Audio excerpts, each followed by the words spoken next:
So hello, my name is Andrea Palacios Pierluissi. I am a geophysical engineer and I'm doing my PhD in the field of hydrogeophysics. Today I will present to you some results about a cross-hole electrical resistivity tomography that was done in a Mediterranean aquifer.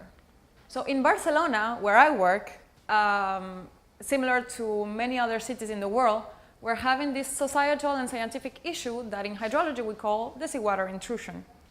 What's happening is at this interface between fresh water and seawater, due to the differences of density, we have a flux that is generated in this area. And understand this interface is very important for us to know how the seawater is intruding our land, in our coastal aquifers, and actually it is contaminating our freshwater resources. Because yes, as humans, we pump water from the ground to drink it, but if this water has even 2% of salinity, then we can no longer drink it. So it is actually a huge threat for coastal aquifers that this situation is going on, and actually as humans we are enhancing the seawater intrusion with this kind of intense pumping. So actually as a geophysicist I use geophysical methods to try to understand the subsurface. There is a very good correlation between salinity and electrical conductivity. To make the story short, I'm just going to say that if the water in our soil is very saline, then we're going to get high conductivities. If it's not very saline, then we're going to get lower conductivities.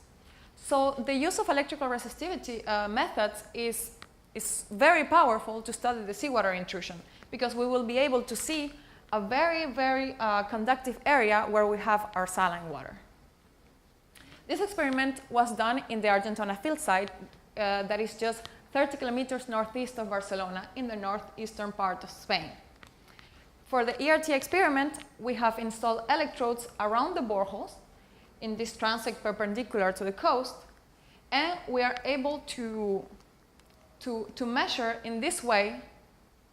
We can map our zone and see where the saline intrusion is. This is a resistivity image of our subsurface, and very easily you can see that in the upper part we have fresh water in our sands, and in the lower aquifer we see the red conductive anomaly that is showing us where the saline water is, the seawater intrusion. So if we study in our monitoring, we did monitoring during 2 years, from 2015 to 2017, we see actually that in the upper part, the conductivity, the mean conductivity does not vary a lot.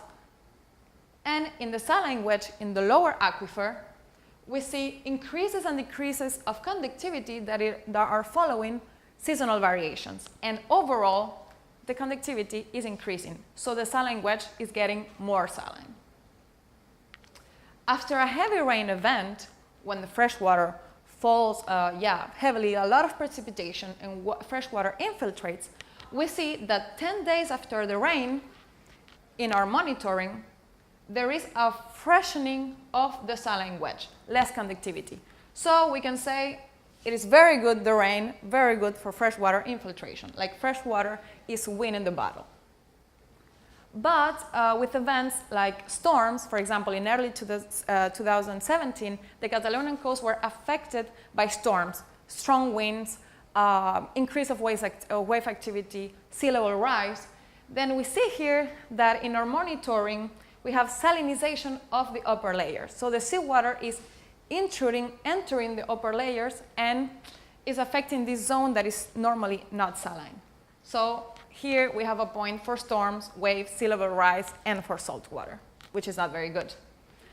So the geophysics is giving us 2D images of the dynamics of this seawater intrusion, and we need to understand this to characterize the subsurface and to be able to make predictions about future states, because we're going to be dealing with climate change, sea level rise, stronger storms, long periods of droughts, and all this will be very helpful. So in the next steps, what I will be doing in my PhD is to try to join the hydrological models with the geophysical data to try to understand the dynamics of the seawater intrusion, and also to estimate subsurface properties.